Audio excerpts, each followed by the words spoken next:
I wouldn't say it was bad for the brains, because that implies a straightforward health issue. It's more that I think our brains are adapted to do many things, and if one obsessively does one thing, then by definition you're excluding doing other things like living in 3 dimensions, having 3-dimensional relationships, having experiences. And if you spend a lot of time obsessively just recording those things, then by definition you'll be doing less of something else. Right, so it's a question of moderation. If you spend half an hour a day, let's say on Facebook or Twitter, that would be fine, but if you spend 5 hours, it's not so good. Well, if it's 5 hours, it's 5 hours not giving someone a hug, not feeling the sun on your face, not feeling the wind in your hair, not having an ongoing interactive relationship in 3 dimensions. And it's up to you to decide how much time you put a premium on those things. Okay. I wouldn't be prescriptive and say it has to be half an hour for one person and for everyone. Right. Mark Henderson, you're writing a book called The Geek Manifesto. Do you remember what it's like to feel the wind in your hair? Absolutely, very much so. And the wonderful thing about Twitter is actually when you are feeling the wind in your hair and you want to tell other people about it, it's very easy to actually share that experience. So it's about giving people a voice? Absolutely, and it's very much, I'd be very interested to know whether Susan actually uses Twitter herself, because the way she often describes Twitter is completely alien to the way that I experience it, and I think many, many other people who use it actually do. It's to me, it's something very often that you use actually while you're doing something else. You use it to share that experience and to interact with a community of people who you also interact with in the real world in 3 dimensions, as she puts it. I'll ask Susan that in a minute, but how many hours a day do you spend on social media, roughly? I would say perhaps an hour or 2, but it's very difficult to quantify in that way because you use it, generally speaking, in short, sharp bursts. You don't spend an hour on Twitter in a discrete chunk of time. You will have it over there in the background, and then every now and then you will, when there's something you want to share, you'll then call it up. Susan Greenfield, presumably you're not a stranger to the computer. How many hours a day do you spend on social media? Be honest. None. None at all? But I think Mark's argument... No, none at all. I think Mark's Have you argument... never sent a tweet? Solipsistic argument... Never. I don't need to. If I want to share experiences with people, I can talk to them. I don't have to broadcast things to more than one person at once.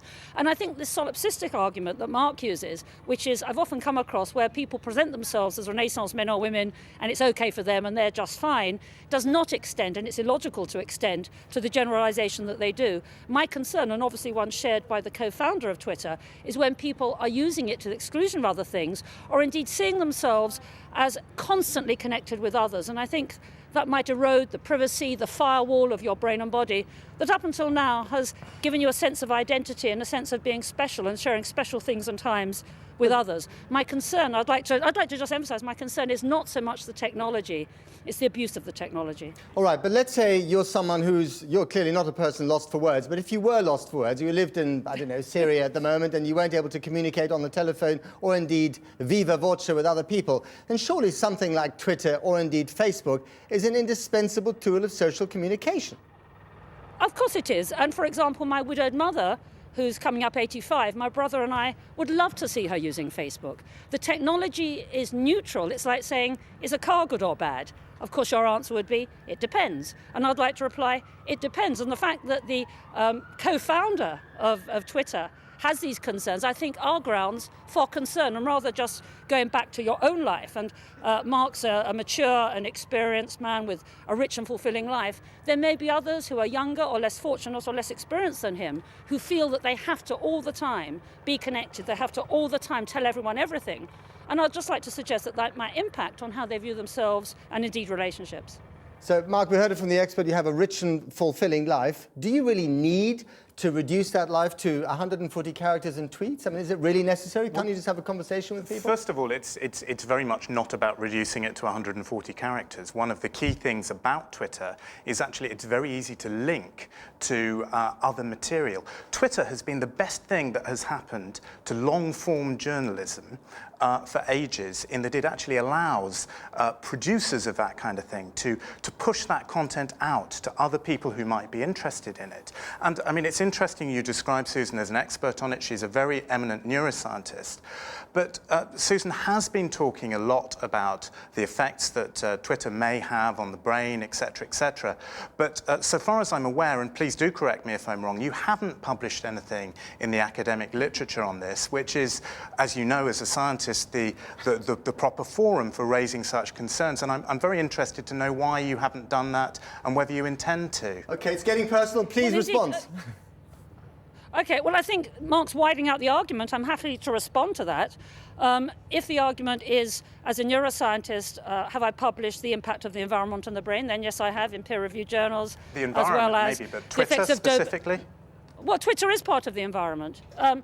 The issue is more how the environment is impacting, the cyber culture is impacting on the brain, and that's been the basis of my concerns. If you ask me to comment on someone else's comments, I'm happy to do that. And it's a rather ad hominem argument that Mark's trying to dredge up now of invalidating the case that the head of Twitter has made by looking at my publication record. I don't think the two I'm not follow. making an ad hominem argument at all here. OK. Just very briefly, Susan, isn't it also a case that we have to adapt to the tools that technology gives us? I'm sure there were people who were frightened about the use of the telephone when it first emerged, whenever, a century ago. This is just the way that we work, and our brains do adapt to this new reality.